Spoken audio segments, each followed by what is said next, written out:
संभल को तीर्थ स्थली बनाने की बातचीत क्यों है इतना दूर अयोध्या, वहां से इतना दूर पे चोट करनी, और चाहे आप आईने अकबरी में जो बड़ा नरसंहार हुआ वो तो इलीगल कब्जा करके पॉलिटिकल एक्ट है कि भाई कांग्रेस की नरसिम्हा राव पानीपत की मस्जिद बनाई सबसे पहले, क्योंकि पानीपत से लड़के वो घुसे।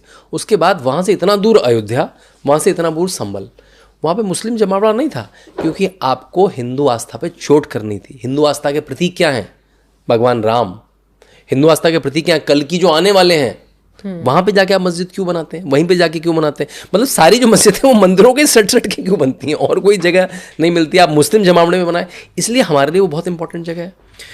चाहे आप इंग्लिश अकाउंट देख लें, इंग्लिश स्कॉलर्स के अकाउंट देख लें, आप चाहे वेद पुराण देख लें, उसमें संभल का जिक्र है, मतलब कोई नई बात नहीं कह रहे हैं। और चाहे आप आईने अकबरी, मासरे आलमगीरी देख लें, उसमें लिखा है कि कैसे आप मस्जिद बनाएं और हरिहर मंदिर के टुकड़ों से आप मंदिर बनाएं और उसके जो पत्थर ईंट है वो उसकी सीढ़ियों में लगाएं। वो लिखा है हमारे टेक्स्ट में नहीं, वो पर्शियन फारसी टेक्स्ट में लिखा है, तो वो इंपॉर्टेंट है, उसमें कोई दिक्कत नहीं है। उसमें 1978 में जो बड़ा नरसंहार हुआ, जो जिसका असेंबली के फ्लोर पे योगी आदित्यनाथ ने बताया कैसे हिंदू 184 लोग निर्ममता से मार दिए गए। उसमें एक बताया कैसे उसके हाथ काटे गए, उसके पैर काटे गए, उसका गला काटा गया। तो उस केस को भी दोबारा खोटने की बात जिससे न्याय हो। और वहाँ पे बहुत सारा अतिक्रमण हो रखा है नम्रता जी। उस अतिक्रमण को जो रोकने चले वो, मतलब मंदिर का सर्वे, तो दो चीजें हैं यहाँ पे, लोग कंफ्यूज कर रहे हैं उसमें। हाँ। और वो मजे की बात है कि जो मस्जिद कमेटी है ना, उसका कोई लोकस डंडा ही नहीं है वहाँ पे।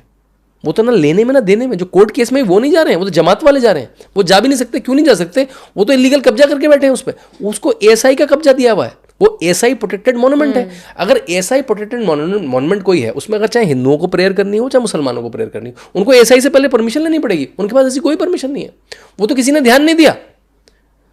तो वहां पे दो केस हैं। पहले तो एएसआई को कब्जा वापस हो, फिर कब्जा वापस होगा तो पूजा किस तरह की होगी, उसके लिए सर्वे हुआ। पहला सर्वे हो गया, दूसरा सर्वे हो गया, तीसरे सर्वे में, मतलब पहले दो सर्वे में क्या दिक्कत, तब क्यों आपने पत्थरबाजी नहीं? तब तक आप संगठित हुए, आपने सोचा अरे तो ज़्यादा सर्वे हो रहा, आप संगठित हुए। आपके घर में पत्थर कैसे आते हैं? आपके घर में अभी 3000 पत्थर रखे हैं क्या? अगर लड़ाई हो जाए आपके घर में, इतने सारे पत्थर कैसे रखे हैं आपके घर में? आपके घर में पेट्रोल बम बन के कैसे रखे हैं?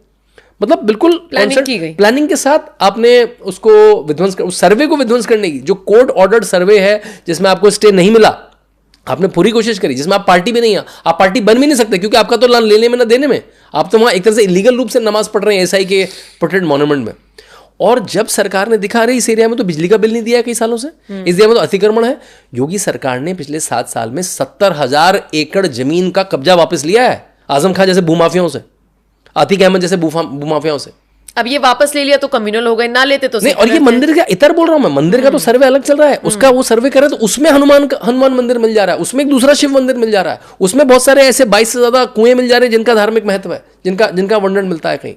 ये अलग है। इसका मंदिर एएसआई कोर्ट से लोग कह रहे हैं ना, कोर्ट सुप्रीम कोर्ट ने मना कर दिया। भाई ये सर्वे का पार्ट नहीं, ये अतिक्रमण रोक रहे हैं, ये मंदिर की प्रॉपर्टी से लगे नॉर्मल जमीन। और ये कार्रवाई संभल में नहीं, अतिक्रमण हटाओ तो पूरे नोएडा में हो रहा है। नोएडा में बिल्डिंग फूटती हुई नहीं दिखी क्या हमने यहाँ के फार्म हाउस टूटते हुए नहीं देखे क्या? उसमें मुसलमान भी नहीं, उसमें सारे हैं। तो वो भी योगी बाबा का बुलडोजर भूमाफियाओं के अगेंस्ट में।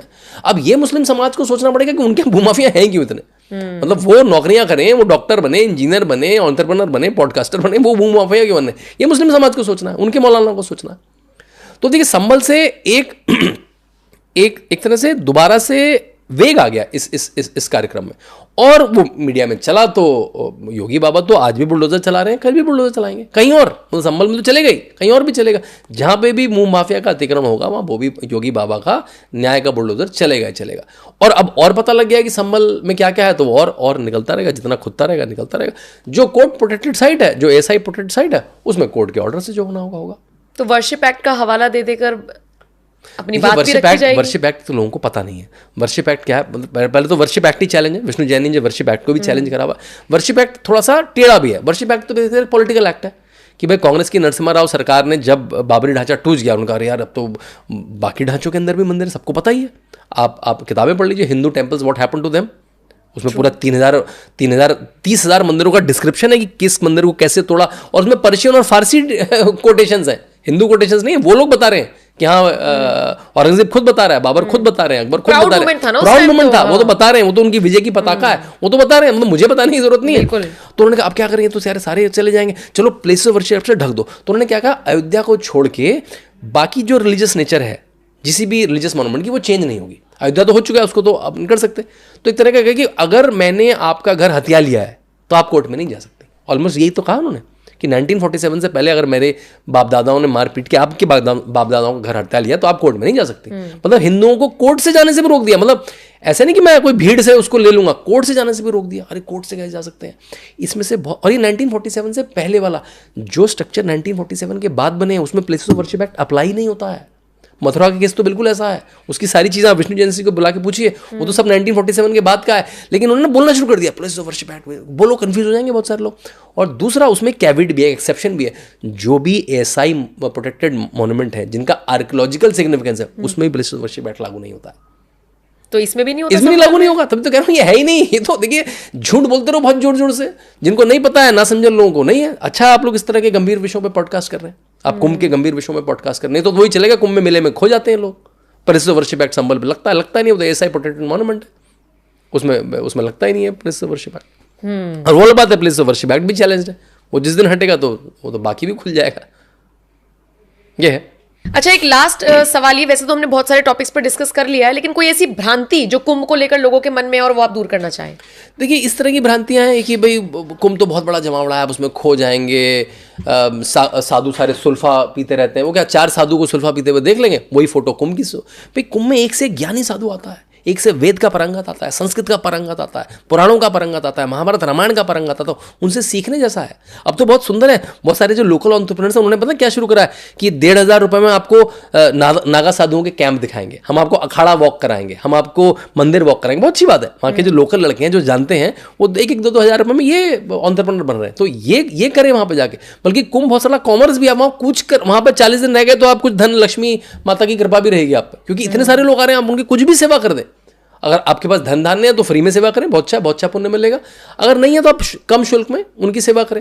तो कुंभ जाइए, उसके बारे में बहुत सारी भ्रांतियां हैं। जैसे हमारी रामायण महाभारत के बारे में, महाभारत घर में मत रखो, महाभारत हो जाएगी। जबकि महाभारत को हमारे ऋषि मुनियों ने पंचम वेद कहा है कि 5वां वेद है वो। तो उसमें ऐसा कोई ह्यूमन इमोशन नहीं है, ऐसी कोई ह्यूमन स्थिति नहीं है जिसका वर्णन रामायण या महाभारत में ना। मतलब आपके जीवन में जो भी घट रहा है उसके लिए कुंजी है वो। मतलब आप देख रहे हैं, अच्छा मेरे जीवन में ये चल रहा है, अच्छा कृष्ण क्या करते, अच्छा राम क्या करते, अच्छा दशरथ क्या करते। मतलब आपके लिए वो है, रूल बुक है वो, आपके लिए वो है, वो एक मैनुअल है वो। लेकिन उसको घर में क्यों नहीं रखें? उसको रखेंगे तो हिंदू परिवार तो सुदृढ़ हो जाएंगे, हिंदू परिवार सुदृढ़ हो जाएंगे तो हमारा क्या होगा? तो जानबूझ के वामपंथी और इस्लामिक जो स्कॉलर्स थे उन्होंने भ्रांतियां फैलाई हमारे त्योहारों की। कुंभ में मत जाओ, वहाँ भीड़ होती है। पिक्चर बॉलीवुड तो पूरा इस्लामाइज्ड है ही कि कुंभ में मत जाओ, वहाँ बच्चे खो जाते हैं, है ना।